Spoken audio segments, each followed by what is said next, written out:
Halo semuanya, Om Swastiastu, Namo Buddhaya, Salam Kebajikan.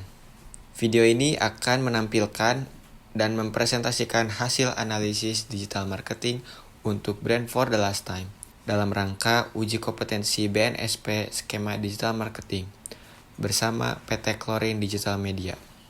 Presentasi ini akan membahas secara lengkap mulai dari profil brand, analisis pasar, hingga strategi digital marketing yang bisa diterapkan.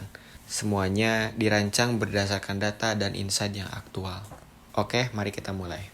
Pertama-tama, perkenalkan, nama saya Azka Aminullah Sofyan.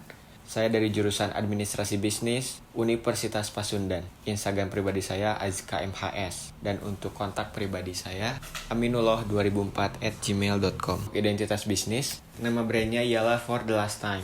For the Last Time ini bergerak di bidang usaha fashion. Untuk filosofi brandnya ialah For the Last Time percaya bahwa fashion berkelas tidak harus mahal. Kami menghidupkan kembali kemeja thrift dengan sentuhan modern, model boxy, memberikan pilihan gaya yang unik, berkelas, dan ramah lingkungan bagi generasi muda. Dan untuk logonya seperti ini. Analisis SWOT. Untuk selanjutnya, produk unik, kemeja thrift plus model boxy, harga lebih terjangkau dibanding brand baru, ramah lingkungan atau konsep reuse, menjawab tren fashion anak muda. Untuk weakness-nya, keterbatasan stok per model karena barang thrift atau bekas. Konsistensi ukuran bisa bervariasi. Brand awareness masih terbatas. Untuk opportunities, trend thrifting dan sustainable fashion yang makin populer. Pasar Gen Z dan milenial yang sangat aktif di TikTok dan Instagram. Potensi kolaborasi dengan kreator konten lokal. Untuk treats, banyaknya kompetitor di pasar thrift dan fashion. Perubahan algoritma media sosial, risiko kenaikan biaya pengiriman. Marketing mix 4P. Yang pertama itu ada produk. Kemeja thrift pria dan wanita yang telah dimodifikasi menjadi model boxy atau oversize. Setiap item memiliki karakter unik. Selanjutnya ada price. Perhitungan harga menggunakan metode cost plus. Pricing. Biaya per kemejanya ialah 50.000, markup-nya 100% yaitu 50.000, maka harga jualnya menjadi 100.000. Untuk place-nya berpusat pada platform sosial media commerce seperti Instagram sebagai katalog, lalu Shopee sebagai saluran penjualan utama. Untuk promotion melalui konten organik di Instagram dan TikTok sebagai styling tips, mix dan match produk, dan memanfaatkan fitur promo di Shopee.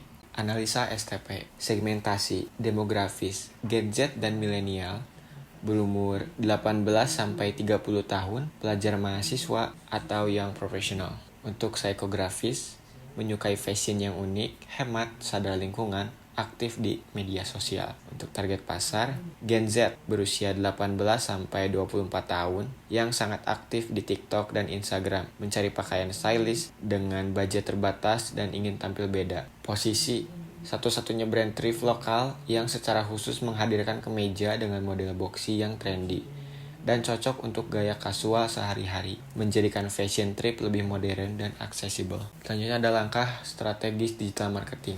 Yang pertama itu ada konten OOTD. Fokus membuat konten video pendek di TikTok atau Reels yang menunjukkan styling tips. Optimasi Shopee memanfaatkan fitur voucher, flash sale, gratis ongkir untuk meningkatkan daya jual. Membangun komunitas, berinteraksi intensif di DM, Instagram Story, data driven, memantau analitik untuk melihat konten dan waktu posting terbaik agar bisa FYP. Analisis konten FYP. Format konten seperti video pendek, vertikal dengan teks besar dan jelas. Elemen FYP-nya ialah hook yang kuat, contoh seperti yang pada gambar di samping.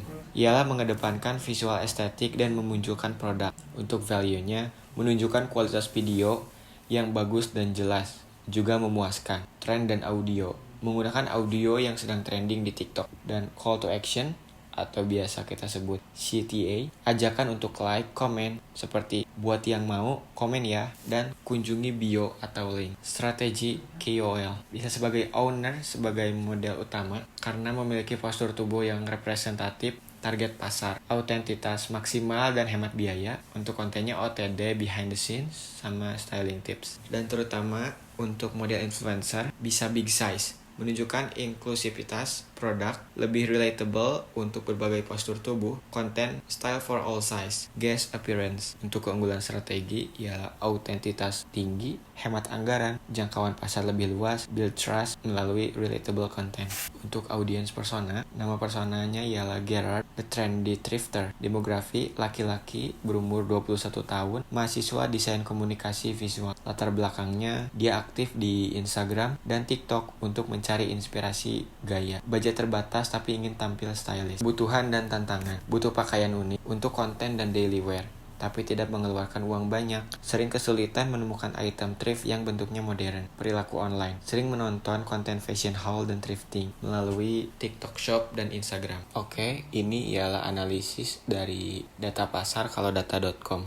Nah, ini yang menarik. Dari data kalodata.com menunjukkan pasar kemeja boxy itu sangat menjanjikan. Bisa dilihat dari Lauki Kemeja. Dia bisa mendapatkan keuntungan sebesar 729 juta per bulannya. Sementara peringkat kedua ialah Kemeja Boss Store dengan pendapatan 527 juta per bulannya. Lalu di peringkat ketiga ada Spesialis Kemeja dengan pendapatan 106 juta per bulannya. Ini membuktikan positioning harga for the last time di harga 100 ribuan sangat tepat, tidak terlalu murah seperti thrift biasa, tapi lebih terjangkau dari brand premium. Selanjutnya ada fungsi situs digital marketing. Di antaranya ada Google Trends yang fungsinya untuk melihat tren pencarian kata kunci di Google dari waktu ke waktu, berguna untuk riset produk dan topik konten. Selanjutnya ada analisa AYO yang berguna untuk menganalisis performa akun Instagram dan TikTok, termasuk hashtag, waktu posting terbaik, dan audiens kompetitor.